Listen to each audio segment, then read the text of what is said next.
Crets, thank you very much for taking the time for this interview.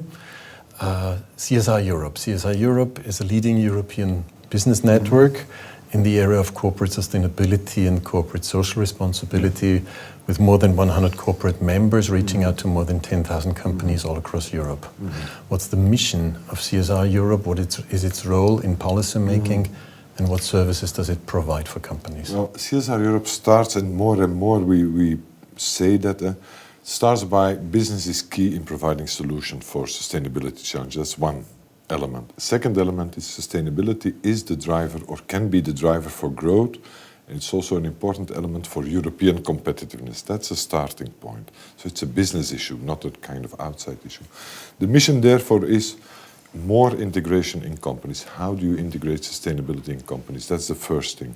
The second thing is, and that's newer, it's a platform for collaboration. We want different companies dealing with sustainability challenges, be it related to climate, social issues, come together and work on those challenges together in a very practical way.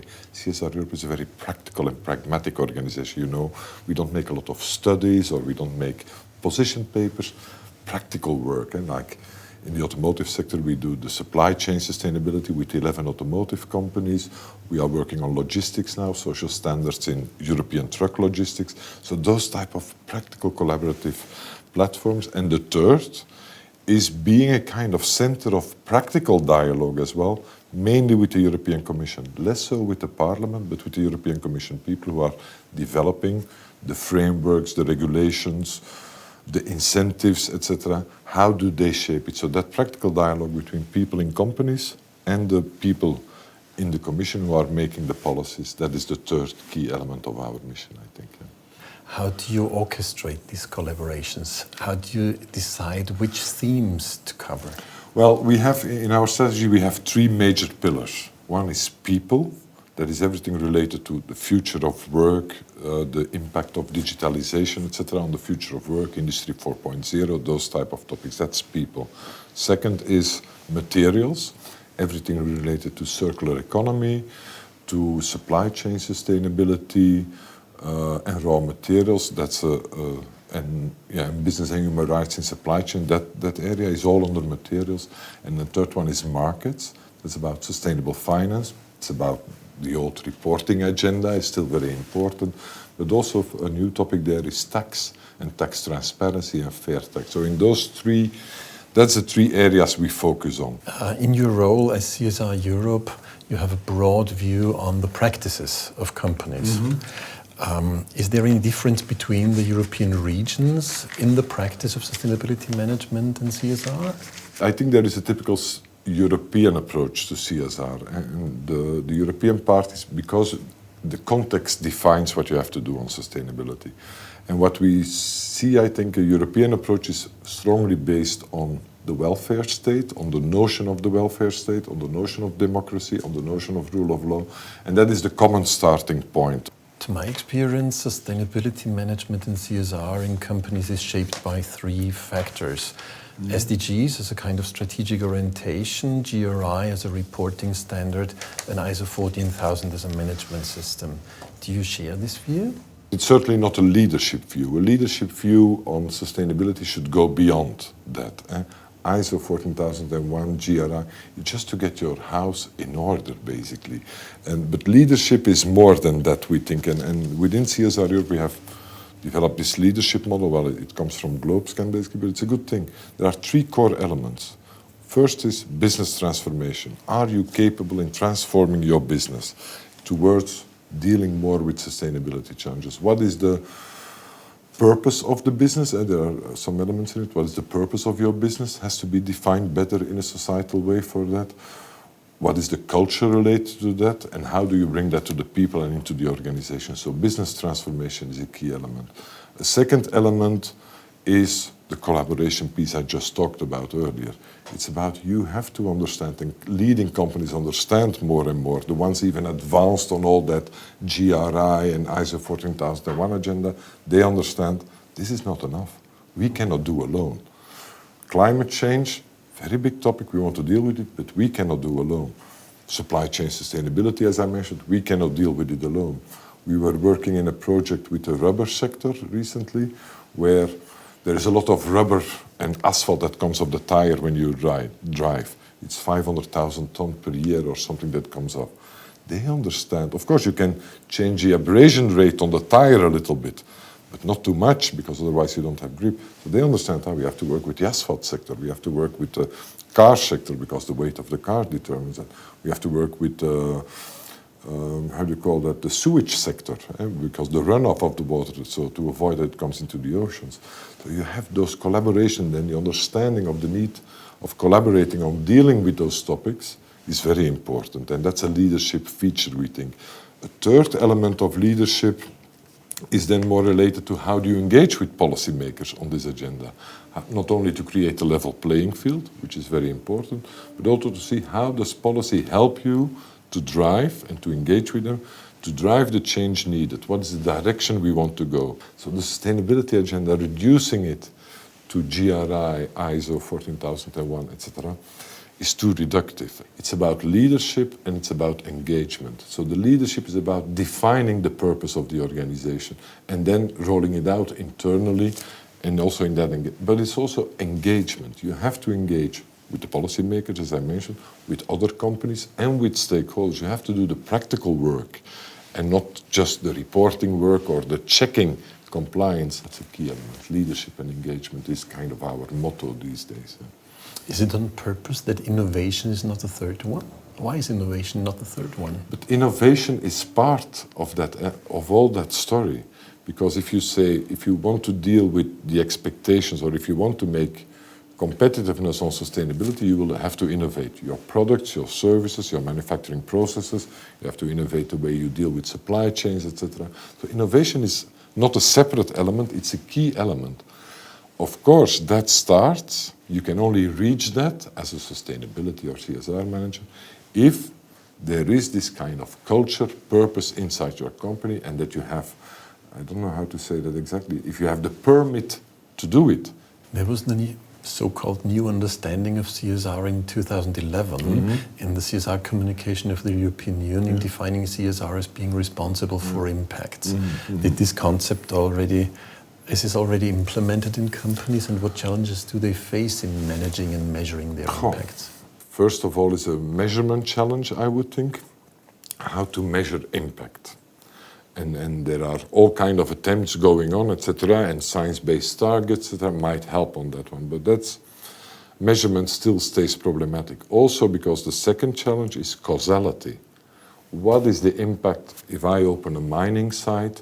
What is my impact? What is the impact that other factors bring in that mining community, for example? So causality is not always that clear. And a third element, I think, on that is there are conflicting impacts, and how to deal with those, and how do you prioritize those. So I think the notion is accepted. I think maybe too much attention goes then to how can we measure it, and so we can put it in a report. But they, again, like reporting, is a means to an end.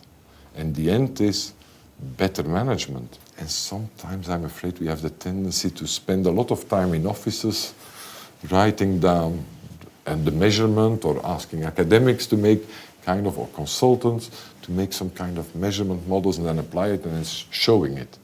Not enough to show. You have to do. So while managers often manage their company, so managing inside, is it about managing beyond and managing outside? Managing the outside requires a kind of different approach. You need to be able to, first of all, you need to have a methodology. We think as CSR Europe, you need a platform for facilitation in order to make sure that you can have the honest and open discussion with the stakeholders you need to involve in working towards a solution. That can be competitors, that can be civil society, that can be policymakers, and sometimes it's the group of that, and also from different sectors. And then you have to be able to move forward, step by step, in an open way. And that, sometimes we refer to it as hurdling cats.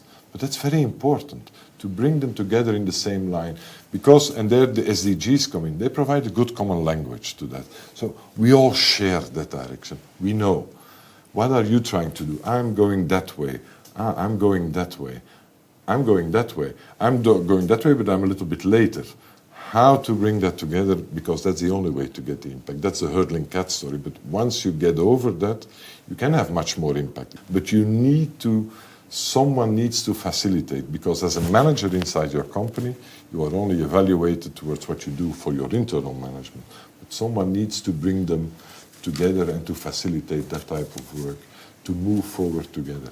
But it will require that corporate agendas get aligned and corporate timings get aligned, and how to deal them with leaders and laggards, etc. That you have to solve, and for that you need some outside support and facilitation. But that's also something policymakers do not understand or do not appreciate well enough. They think, we need to do a regulation, or they need to do. Yeah, but you have to. Who is overcoming? It's a classical dilemma of collective action. Who is overcoming the dilemma of collective action? Who is helping there? Who is supporting that? Do I have to pay that as a company? Sounds like that it's less about regulation and more about governance, and it's less about markets and more about networks. It's all of them together. It's not, and in an ideal situation, it works smoothly together. Good regulation, what we call smart regulation, but then what is smart regulation? It goes in that direction. The market is incentivized to go in that direction, and the networks move towards that direction. There's a lot of, especially in the sustainability sphere, a lot of pre-competitive work that can be done. And as a leader, you have an interest that pre-competitive work is done as well, because then you can exert your leadership much better. And we see that in different of those platforms. It are the leading companies who say, we want the others to come with us to do this. Because if we have sustainable natural rubber, which is another project we were involved in, so how to increase sustainability in the rubber supply chain. If there is more sustainable natural rubber on the market available, as a leader, I can use that. I can say, I put on all my electric vehicles, I don't know, no one says that for the moment, I will put sustainable natural rubber with a certificate or with some kind of assurance on it. I have an advantage that it exists, but if there is no sustainable natural rubber on the market, I cannot play my leadership on that. Did you come across the term responsible innovation?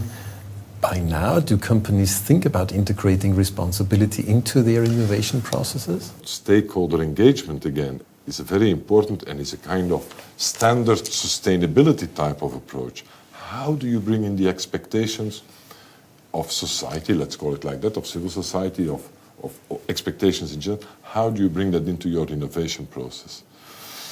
And then comes the question, where is the sustainability, or the question for CSR Europe would be, where sits the sustainability manager? Does he have access? Does he or she have access to R&D? Does he or she talk to R&D? Do they engage together on topics? Because probably, and I come from the car business in the past, I know very well R&D is a kind of club of engineers, and they make good technological innovations, and a better diesel engine, a better electric engine, better tire, better wheel, better everything.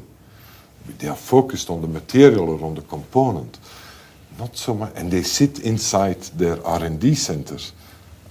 How does the outside come in? Is it through the marketing department, through the studies or benchmarks? Maybe there is a lot of room for improvement there.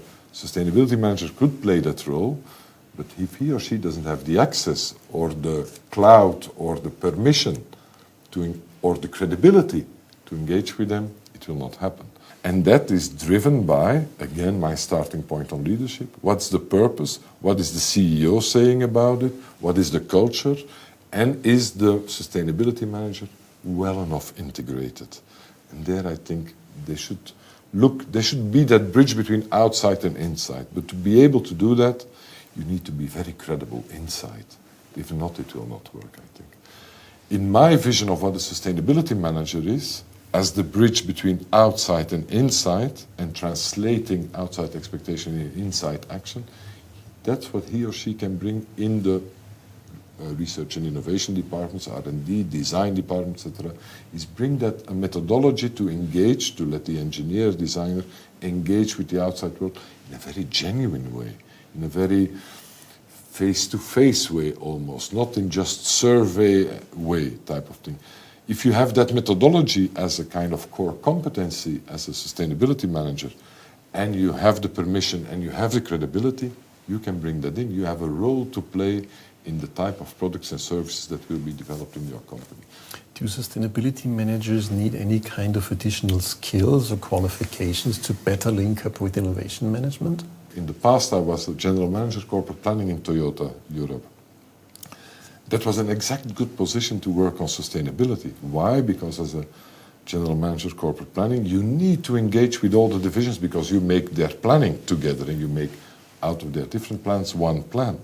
So you need to engage, you need to have the credibility. And sometimes that's not easy. I'm a sociologist, so the engineers, they think, oh, what is that? I don't understand. But you need to try to understand. You get into it. You have to spend time there. And then you have to spend time outside on all these stakeholder expectations. Last May, CSR Europe launched a new strategy 2030, as well as CSO call for action called A New Deal for Europe. What are the main components of the New Deal you suggest? Well, the New Deal the CEO call is basically an expression of that purpose. What kind of Europe do we want? And there they say, based on the engagement with the European Commission on the multi-stakeholder platform, on the SDGs, they say, Sustainable Europe 2030, that's what we want to strive for. And for that, we need to change our business. That's the first thing. We need to transform further our business. That's what we want to do. And we will follow it. It's not only an expression, it's going well. We have now already more than 250 CEOs endorsing it, so it's going very well. So there is this kind of willingness on this movement. Then a next step we will take is to say we are going to do it as individual companies, we are going to work with all the stakeholders, but we want the sectors to be engaged on that. That's an agenda that is also at industrial sector level, so we are going to push forward towards how do we engage with all the industry sectors for them to take that agenda of sustainability on board. So the CEO call will again be followed with a very practical engagement where we ask our leaders, those CEOs, especially the ones very close to CSR Europe, go with your sector associations, work with your industries for them to move that agenda, because then we can scale up. Because it's the scale we need. It's not only individual leadership we need, it's at scale. Do you think that Sustainable Europe has the power to become such a strong narrative for Europe as no more war? Was it decades ago, and prosperity for all was years ago? Because I think both stories have lost their power. We say also in that CEO call, it's about an inclusive society. We want to advance on the climate agenda, we want to advance on the sustainability agenda in general, but it should be inclusive. And we have to look at the combination of environmental and social. When you promote circular economy, what does it mean? And what does it mean for people? And how can it provide extra jobs or not extra jobs, etc.? Same for climate regulations. How will they create also a more inclusive Europe? So it's the two elements, environment and social, that have to come together in this one. But that would be, and then you have to make it practical enough to be a good narrative. We know, we experience, especially our generation, we experienced the peace and the prosperity.